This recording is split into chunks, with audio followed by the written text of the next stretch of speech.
الرحيم.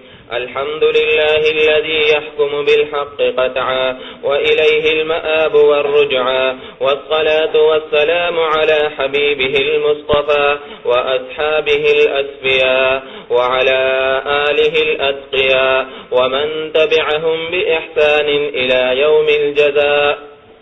أما بعد، فإن أصدق الحديث كتاب الله، وخير الهدي هدي محمد صلى الله عليه وسلم، وشر الأمور محدثاتها، وكل محدثة بدعة، وكل بدعة ضلالة، وكل ضلالة في النار. وبالسند المتصل منا إلى الإمام الهمام الحافظ الحجة أمير المؤمنين في الحديث ورأس المحدثين في القديم والحديث، أبي عبد الله محمد بن إسماعيل بن إبراهيم بن المغيرة ابن بردزبة الجعفي البخاري رحمه الله تعالى رحمة واسعة، ونفعنا بعلومه آمين. قال: باب من برك على ركبتيه عند الإمام أو المحدث. وبه قال: حدثنا أبو اليمان قال أخبرنا شعيب عن الزهري قال أخبرني أنس بن مالك رضي الله تعالى عنه وعنهم أن رسول الله صلى الله عليه وسلم خرج، فقام عبد الله بن حذافة فقال: من أبي؟ قال: أبوك حذافة. ثم أكثر أن يقول: سلوني. فبرك عمر على ركبتيه فقال: رضينا بالله ربا وبالإسلام دينا وبمحمد صلى الله عليه وسلم نبيا. ثلاثا فسكت. باب من أعاد الحديث ثلاثا ليفهم.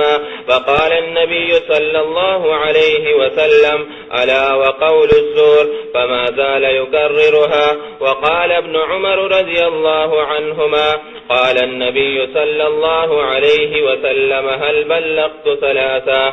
وبه قال: حدثنا عبدة قال حدثنا عبد الصمد قال حدثنا عبد الله بن المثنى قال حدثنا ثمامة بن عبد الله بن أنس عن أنس رضي الله عنه وعنهم عن النبي صلى الله عليه وسلم أنه كان إذا تكلم بكلمة أعادها ثلاثا حتى تفهم عنه، وإذا أتى على قوم فسلم عليهم سلم عليهم ثلاثا. وبه قال: حدثنا مسدد قال حدثنا أبو عوانة عن أبي بشر عن يوسف بن ماهك عن عبد الله بن عمرو رضي الله تعالى عنه وعنهم قال: تخلف رسول الله صلى الله عليه وسلم في سفر سافرناه فأدركنا وقد أرهقنا الصلاة صلاة العصر ونحن نتوضأ، فجعلنا نمسح على أرجلنا، فنادى بأعلى صوته: ويل للأعقاب من النار، مرتين أو ثلاثا. باب تعليم الرجل أمته وأهله. وبه قال: حدثنا محمد هو ابن سلام قال أخبرنا المحاربي قال حدثنا صالح بن حيان قال عامر الشعبي قال حدثني أبو بردة عن أبيه رضي الله تعالى عنه وعنهم قال: قال رسول الله صلى الله عليه وسلم: ثلاثة لهم أجران: رجل من أهل الكتاب آمن بنبيه وآمن بمحمد، والعبد المملوك إذا أدى حق الله وحق مواليه، ورجل كانت عنده أمة يطأها فأدبها فأحسن تأديبها وعلمها فأحسن تعليمها ثم أعتقها فتزوجها فله أجران. ثم قال عامر: أعطيناكها بغير شيء، وقد كان يركب فيما دونها إلى المدينة. باب عدد الإمام النساء وتعليمهن. وبه قال: حدثنا سليمان بن حرب قال حدثنا شعبة عن أيوب قال سمعت عطاء بن أبي رباح قال سمعت ابن عباس رضي الله تعالى عنهما وعنهم قال: أشهد على النبي صلى الله عليه وسلم. أو قال عطاء: أشهد على ابن عباس رضي الله تعالى عنهما أن النبي صلى الله عليه وسلم خرج ومعه بلال فظن أنه لم يسمع النساء فوعدهن وأمرهن بالصدقة، فجعلت المرأة تلقي القرة والخاتم وبلال يأخذ في طرف ثوبه. وقال إسماعيل عن أيوب عن عطاء قال ابن عباس رضي الله تعالى عنهما: أشهد على النبي صلى الله عليه وسلم. باب الحرص على الحديث. وبه قال حدثنا عبد العزيز بن عبد الله قال حدثنا سليمان عن عمرو بن أبي عمرو عن سعيد بن أبي سعيد المقبري عن أبي هريرة رضي الله تعالى عنه وعنهم أنه قال: قيل يا رسول الله من أسعد الناس بشفاعتك يوم القيامة؟ قال رسول الله صلى الله عليه وسلم: لقد ظننت يا أبا هريرة ألا يسألني عن هذا الحديث أحد أول منك، لما رأيت من حرصك على الحديث. أسعد الناس بشفاعتي يوم القيامة من قال لا إله إلا الله خالصا من قلبه أو قال نفسه. باب كيف يقبض العلم. وكتب عمر بن عبد العزيز إلى أبي بكر بن حزم: انظر ما كان من حديث رسول الله صلى الله عليه وسلم فاكتبه، فإني خفت دروس العلم وذهاب العلماء، ولا يقبل إلا حديث النبي صلى الله عليه وسلم. وليفشوا العلم وليجلسوا حتى يعلم من لا يعلم، فإن العلم لا يهلك حتى يكون سرا. وبه قال حدثنا العلاء بن عبد الجبار قال حدثنا عبد العزيز بن مسلم عن عبد الله بن دينار بذلك، يعني حديث عمر بن عبد العزيز إلى قوله ذهاب العلماء. وبه قال حدثنا إسماعيل بن أويس قال حدثني مالك عن هشام بن عروة عن أبيه عن عبد الله بن عمرو بن العاص رضي الله تعالى عنه وعنهم قال: سمعت رسول الله صلى الله عليه وسلم يقول: إن الله لا يقبض العلم انتزاعا ينتزعه من العباد، ولكن يقبض العلم بقبض العلماء حتى إذا لم يبق عالم اتخذ الناس رؤوسا جهالا فسئلوا فأبطوا بغير علم فضلوا وأضلوا. قال الفربري: حدثنا عباس قال حدثنا قتيبة قال حدثنا جرير عن هشام نحوه. باب هل يجعل للنساء يوم على حدة في العلم.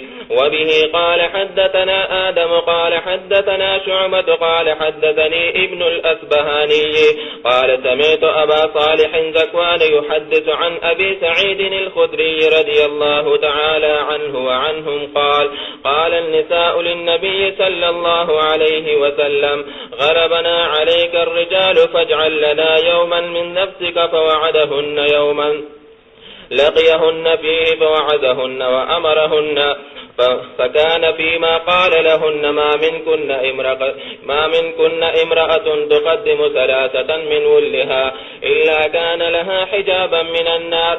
فقالت امرأة واثنين. وبه قال حدثني محمد بن بشار قال حدثنا غندر قال حدثنا شعبة عن عبد الرحمن بن الأسبهاني عن زكوان عن أبي سعيد رضي الله تعالى عنه وعنهم عن النبي صلى الله عليه وسلم بهذا. وعن عبد الرحمن بن الأسبهاني قال: سمعت أبا حازم عن أبي هريرة قال: ثلاثة لم يبلغ الحنس.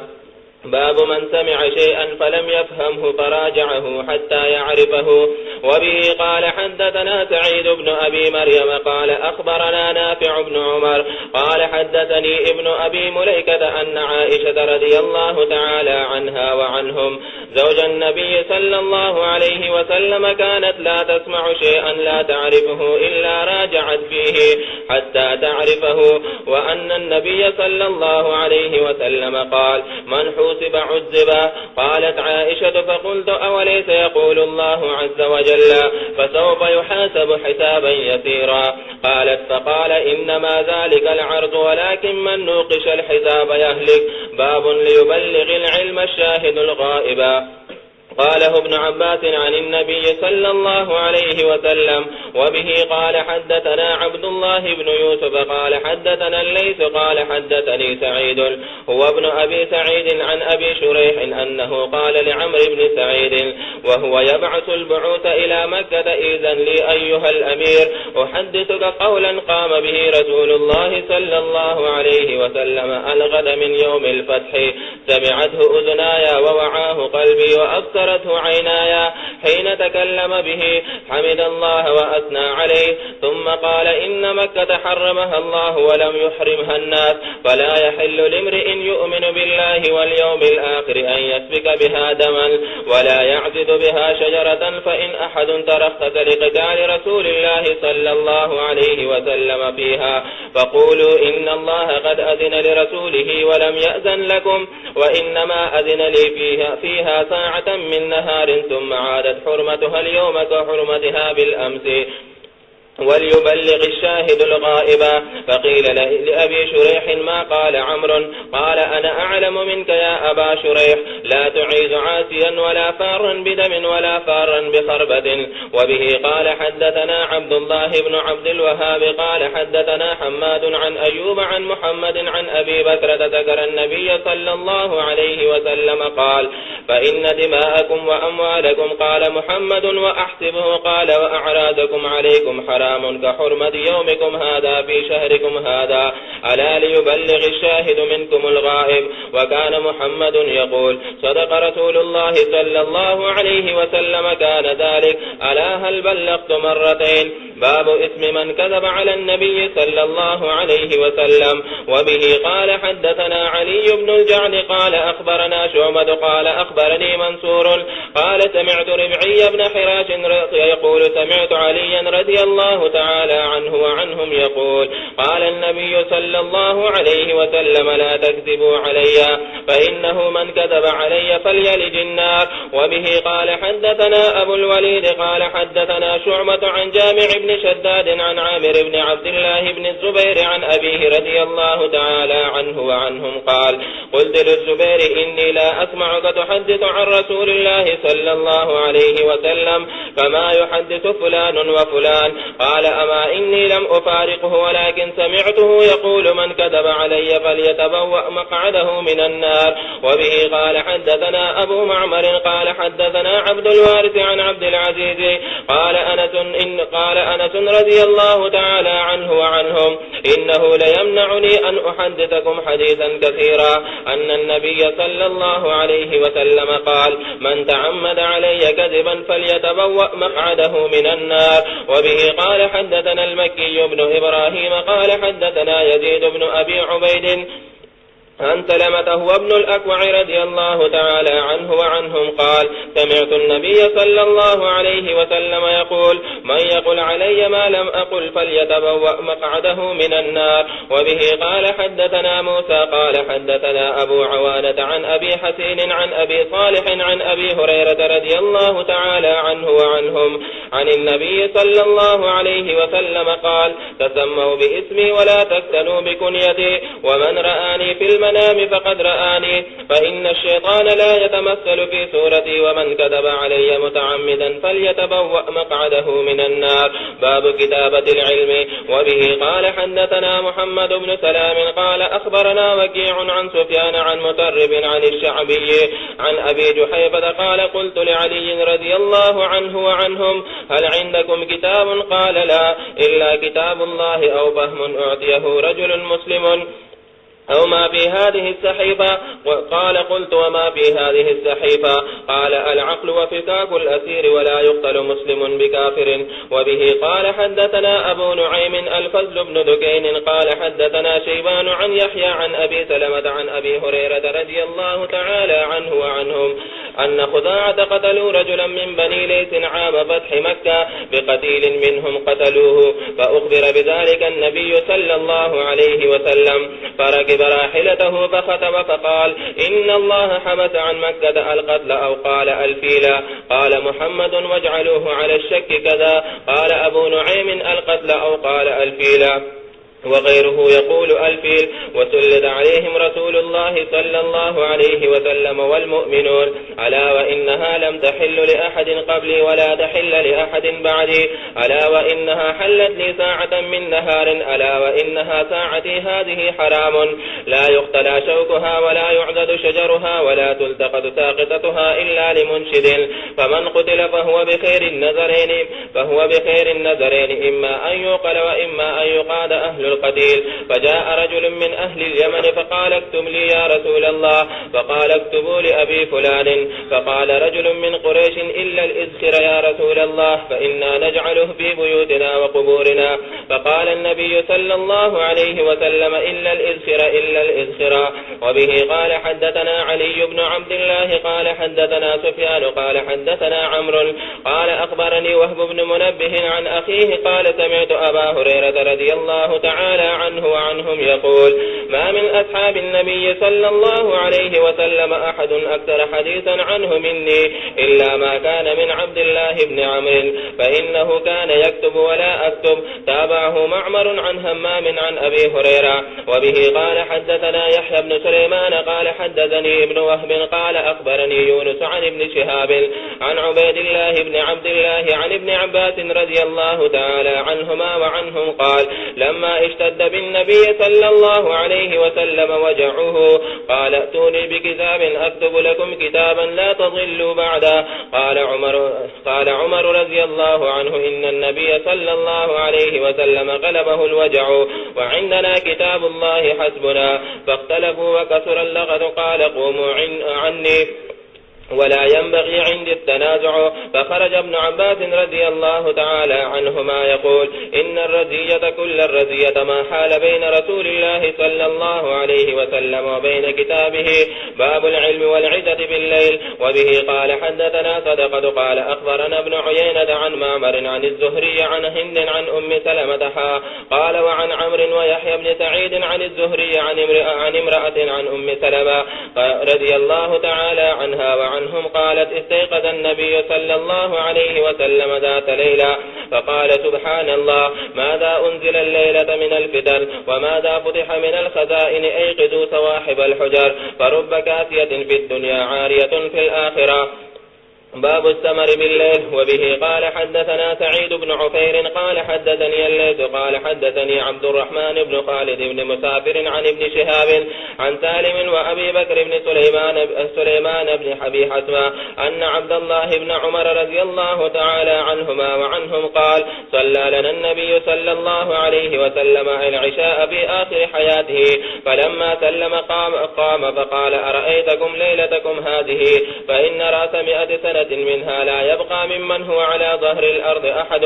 وبه قال حدثنا آدم قال حدثنا شعبة قال حدثنا الحكم قال: سمعت سعيد بن جبير عن ابن عباس رضي الله تعالى عنهما وعنهم قال: بت في بيت خالتي ميمونة بنت الحارث زوج النبي صلى الله عليه وسلم، وكان النبي صلى الله عليه وسلم عندها في ليلتها، فصلى النبي صلى الله عليه وسلم العشاء ثم جاء إلى منزله فصلى 4 ركعات ثم نام ثم قام ثم قال: نام الغليم، أو قال كلمة تشبهها، ثم قام فقمت عن يساره فجعلني عن يمينه فصلى 5 ركعات ثم صلى 2 ركعتين ثم نام حتى سمعت خطيته أو قال خطيته ثم خرج إلى الصلاة. باب حفظ العلم. وبه قال حدثنا عبد العزيز بن عبد الله قال حدثني مالك عن ابن شهاب عن الأعرج عن أبي هريرة رضي الله تعالى عنه وعنهم قال: إن الناس يقولون أكثر أبو هريرة ولولا آيتان في كتاب الله ما حدثت حديثا، ثم يتلو: إن الذين يكتمون ما أنزلنا من البينات والهدى إلى قوله الرحيم. إن إخواننا من المهاجرين كان يشغلهم السبق بالأسواق، وإن إخواننا من الأنصار كان يشغلهم العمل في أموالهم، وإن أبا هريرة كان يلزم رسول الله صلى الله عليه وسلم بشبع بطنه، ويحذر ما لا يحذرون ويحفظ ما لا يحفظون. وبه قال حدثنا أبو مصعب أحمد بن أبي بكر قال حدثنا محمد بن إبراهيم بن دينار عن ابن أبي ذئب عن سعيد المقبري عن أبي هريرة رضي الله تعالى عنه وعنه قال قلت يا رسول الله إني أسمع منك حديثا كثيرا أنساه، قال ابسط رداءك، فبسطته فغرف بيديه ثم قال ثم فزممته فما نسيت شيئا بعد. وبه قال حدثنا إبراهيم بن المنذر قال حدثنا ابن أبي فديك بهذا وقال فغرف بيده فيه. وبه قال حدثنا إسماعيل قال حدثني أخي عن ابن أبي ذئب عن سعيد المقبري عن أبي هريرة رضي الله تعالى عنه وعنهم قال حفظت من رسول الله صلى الله عليه وسلم وعاءين، فأما أحدهما فبسسته وأما الآخر فلو بسسته قطع هذا البلعوم. قال أبو عبد الله البلعوم مجرى الطعام.